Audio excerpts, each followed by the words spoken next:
Muito bom dia, excelências. Me chamo Milton José da Silva Neto, candidato ao concurso CSPM, curso superior de Polícia Militar da Polícia Militar do Estado do Rio Grande do Sul, a Brigada Militar. Quero desde já externar toda a minha deferência à banca examinadora que me avalia, que está fazendo a minha arguição, pessoas de grande envergadura no direito, nos ramos ao qual se debruçam. Quero também salientar a minha satisfação em estar participando de uma seleção, de um concurso tão importante para a segurança pública do Estado do Rio Grande do Sul, concurso este que a Constituição irá delegar à Polícia Militar uma atribuição muito importante, que é a preservação da paz social, preservação da incolumidade física, patrimonial dos cidadãos, a preservação de direitos fundamentais constantes no artigo 5º da Constituição Federal, como o direito de ir e vir, o direito de transitar livremente dentro do território nacional.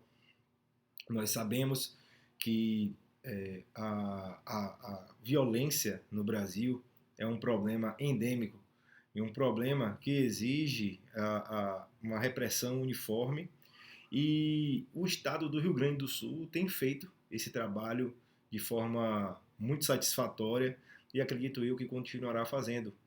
E um concurso dessa magnitude, com esse nível de candidatos, com esse nível de exigência, só engrandece a Brigada Militar do Rio Grande do Sul e fará com que ela venha desempenhar o seu papel constitucional ainda de forma de uma forma ainda melhor. Vale dizer também que um Estado que consegue fazer o controle da sua violência é um Estado que também fortalece o Pacto Federativo e ajuda os estados circunvizinhos nessa mútua ajuda entre os estados, porque os estados circunvizinhos não sentirão esses efeitos da violência. Sem mais delongas, já apresentado e externado toda a minha deferência à banca que me avalia, o tema ao qual me foi sorteado é o tema processos e procedimentos em espécie do Código de Processo Penal Militar. O Código de Processo Penal Militar é um regramento, é um código, também denominado direito adjetivo, porque nós sabemos que o direito material é um direito estanque, é um direito onde existem várias conceituações, várias nomenclaturas, vários institutos, mas se formos para analisar, esses institutos não possuem uma aplicabilidade prática. Então, o direito adjetivo, ele surge com esse fito, com esse objetivo de instrumentalizar o direito material, trazer uma aplicabilidade prática para o direito material. Então, nós vamos estruturar essa apresentação para excelências em três bases: definição, conceituação, que é a primeira base; a segunda base será a previsão legal e a terceira será a exemplificação, conforme trazia um instrumento de convocação para esta fase. Então, a conceituação de processo, nós sabemos que o Estado ele tem em suas mãos o jus puniendi, o direito de punir. E sabemos também que o direito penal militar ele tutela bens jurídicos militares. Então, como já falado, o Código de Processo Penal Militar ele vai instrumentalizar e também irá o Estado no seu exercício do jus puniendi, ele não pode agir de forma deliberada. O processo penal militar, ele traz esses regramentos, ele traz essas ordenanças, ordenanças estas que estão em conformidade com a Constituição Federal de 1988. Vale dizer também que a conceituação do processo, o processo é o conglomerado, é o conjunto de atos processuais que objetivam lastrear uma decisão, uma sentença. Já o procedimento relacionado ao Código de Processo Penal Militar, ele está associado ao rito, nós sabemos que no Código de Processo Penal Comum existem a adoção de vários ritos. O rito ordinário, o rito sumário, o rito sumaríssimo. Isso em conformidade com a quantidade, com quanto de pena. Me perdoe, Excelência, isso tudo em conformidade com quanto de pena. Já na legislação processual castrense, essa dinâmica é um tanto quanto diferente, porque a grande maioria dos delitos eles são procedidos pelo rito ordinário, por apenas um rito, com a exceção de alguns crimes propriamente militares que possuem um rito especial. Esses delitos é o crime de deserção e um crime de insubmissão, que são crimes propriamente militares que, a posteriori, eu irei trazer a definição e falar um pouco desse procedimento especial. Então, o processo relacionado à jurisdição militar, ele se inicia com oferecimento, melhor dizendo, me perdoem, ele se inicia com o recebimento da denúncia e ele será efetivado com a citação do acusado. Então, recebida a denúncia, este processo estará iniciado e a efetivação desse processo se dará a partir do momento da citação desse acusado. Vale dizer que existe um conselho especial de justiça e existe o conselho permanente de justiça. O conselho especial de justiça é o conselho atinente aos oficiais, conselho este que fará o processo e o julgamento dos oficiais. E o conselho permanente é o conselho que faz o julgamento dos praças, né? Processa e julga as praças. Nessa perspectiva, sendo um oficial, será procedido, o juiz auditor irá proceder ao sorteio do Conselho Especial de Justiça. E, caso seja uma praça, esse juiz auditor irá proceder à convocação do Conselho Permanente de Justiça. Então, segundo o Código de Processo Penal, na verdade, vai ser um dos primeiros procedimentos, já recebida a denúncia e já citado o acusado, será intimado o Ministério Público, né? O Ministério Público Militar será intimado para acompanhar todos os feitos. Além disso, serão convocadas as testemunhas. O Código de Processo Penal Militar, ele traz uma previsão que destoa da Constituição Federal. Por isso, essa parte teve o seu teor declarado inconstitucional. Ele vai nos trazer que o número de testemunhas de defesa será 3 e o número de testemunhas de acusação serão 6. Essa é a expressa previsão do Código de Processo Penal Militar. Vale dizer que isso foi readequado, até porque isso contraria frontalmente o princípio da ampla defesa, contraria também frontalmente o princípio da paridade de armas, onde a defesa e a acusação deverão possuir os mesmos meios disponíveis para se defender de forma ampla.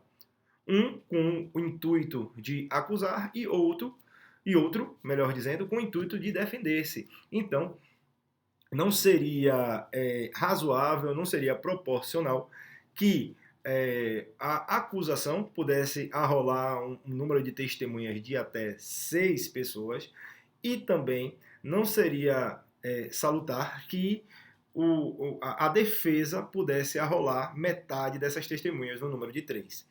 Então, outro ponto segundo a Constituição, outro ponto que não acha congruência com a Constituição Federal de 88 é o fato de a obrigação do acusado ser inquirido de pé e antes das testemunhas. Isso não foi declarado inconstitucional, não tem aplicabilidade prática, porque o objetivo, o acusado, ele tem que ser o último.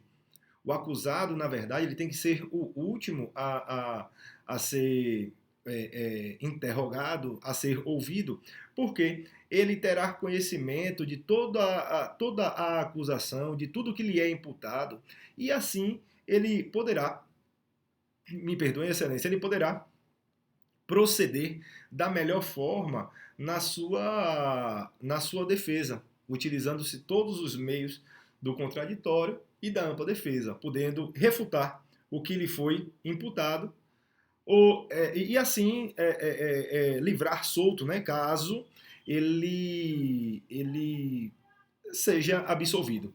Então, nessa perspectiva, o acusado é o último a ser interrogado, não existe essa obrigatoriedade de ele ser ouvido de pé. Após ouvidas todas as testemunhas, o acusado também poderá requerer diligências num prazo de 5 dias. No prazo de 5 dias, ele poderá requerer essas diligências.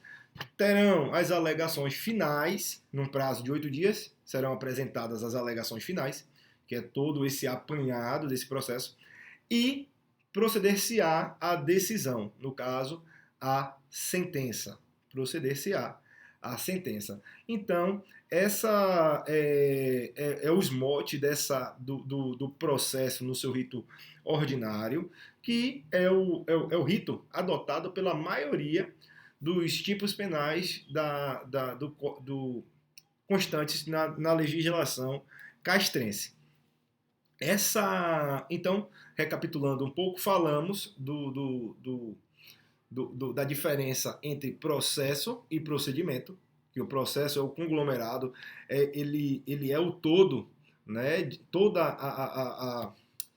Ele possui todo um passo a passo a ser seguido para que para que a pessoa possa defender-se de forma ampla e que o Estado não venha incorrer em arbitrariedades. Outro ponto que já ia me esquecendo é a fase de instrução. A instrução é a fase onde serão apresentadas as provas, é a fase onde será consubstanciada essa opinião delitiva. O juiz, a partir desses elementos probatórios, a partir de todo esse arcabouço do acervo do processual, ele irá decidir de forma livre, né? A livre decisão do juiz de forma motivada. Então, essa foi essa foi a explanação relacionada ao rito ordinário. Ao rito ordinário. Vale dizer que existem dois crimes propriamente militares que estes delitos eles possuem um processo especial. É o delito de deserção e o delito de insubmissão. Vamos começar pela conceituação. O delito de deserção é um delito onde esse agente, provavelmente um militar da ativa, ele ausenta-se do local ao qual estava designado, do seu local de trabalho, do local de exercício das suas funções, por um período superior a 8 dias. Ele irá ausentar-se por um período superior a 8 dias. Então, a contagem desse prazo se dará às 0 horas do dia subsequente à sua falta. Então, ele falta hoje, vai correr 24 horas às 0 horas do dia subsequente a esta falta, será iniciado a contagem de prazo. Esse delito possui um regramento diferenciado no que tange a oficiais e outro regramento no que tange às praças. O militar que, caso capturado, caso apresente, o militar que esteja nessa condição de desertor, ele ficará agregado, e caso capturado ou apresente-se de forma voluntária, ele será reincluído para ver-se processar. Essa é o procedimento relacionado aí ao crime de deserção. Nessa perspectiva também, será lavrado o termo de deserção, que é um instrumento, que é um documento de instrução provisória, né? É um IPD, Instrumento Provisório de Deserção, que ele objetiva, na verdade, subsidiar a acusação. Ele vai fazer a transcrição literal dos acontecimentos e irá subsidiar a acusação, irá subsidiar a acusação. Então, essa é a formatação, podemos dizer assim, do crime de deserção, que é um crime, dentre os crimes da legislação processual castrense, que possui um procedimento especial. Outro delito que possui um procedimento especial é o delito de insubmissão, que é um delito onde o militar convocado à incorporação não se apresenta, ou apresentando-se ao ato de incorporação, apresentando-se a esta incorporação, ele ausenta-se antes do ato oficial de incorporação. Antes do ato oficial de incorporação. Então, existe também o IPI, um instrumento provisório de insubmissão, que é um instrumento de instrução provisória que objetiva delimitar a conduta desse agente. Será feita uma avaliação de saúde e, se este indivíduo for incapaz, ele estará livre desse processo.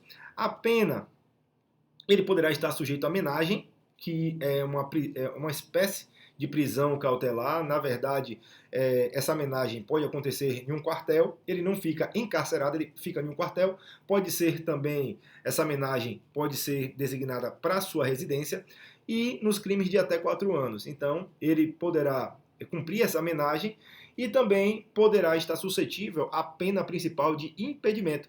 A pena principal de impedimento é a pena relacionada ao insubmisso, aquele que, existindo uma convocação de incorporação, não se apresenta, ou tendo se apresentado, ausenta-se antes do ato oficial de incorporação. Então, vamos falar agora da previsão legal. A previsão legal desses institutos do processo da jurisdição militar. Nós sabemos que o que vai lastrear todo esse direito adjetivo vai ser a Constituição Federal. A Constituição Federal, ela vai trazer no seu artigo 5º vários regramentos, várias ordenanças no tocante à observância da ampla defesa, do contraditório. Vai trazer também a paridade de armas, onde a acusação e a defesa terão os mesmos meios de se defender, os mesmos meios para defesa e os mesmos meios para acusação. Esse equilíbrio entre acusação e defesa está lastreado no princípio de paridade de armas. Também estará lastreado no Código de Processo Penal Militar, né, que é um decreto de 21 de outubro de 1969, onde alguns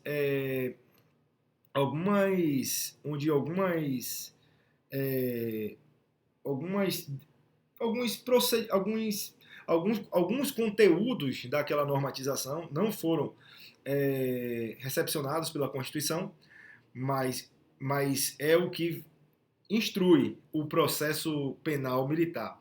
Então, e também algo que lastreia, que é a previsão legal desse processo da jurisdição militar, os tratados de direitos humanos ao qual o Brasil se obriga, porque os tratados que o Brasil se obriga, esse processo deve estar submetido também a esses tratados de direitos humanos ao qual o Brasil se obriga. E, por último, a aplicabilidade prática. Vamos falar que um capitão cometeu um crime de peculato, ele será recebida a denúncia, inicia-se o processo, um processo no rito ordinário. Esse processo ele será citado, será iniciada, como ele é um oficial, vai ser um conselho especial de justiça, será sorteado. Após isso, iniciará a instrução. Na instrução, produção de provas, arrolamento de testemunhas, no máximo 6. Após isso, ao final de todas as inquirições, ele também será inquirido. Após ele ser inquirido, após ele ser ouvido, o que acontece ele poderá requisitar diligências no prazo de 5 dias, serão apresentadas as alegações finais num prazo de 8 dias e proceder-se-á a sentença, que é a decisão. Excelências, essa foi a minha explanação atinente ao tema processo na jurisdição penal militar, processual penal militar. Quero agradecer a atenção das excelências e também me colocar à inteira disposição para eventuais questionamentos. Desde já agradeço. Tenha um excelente dia.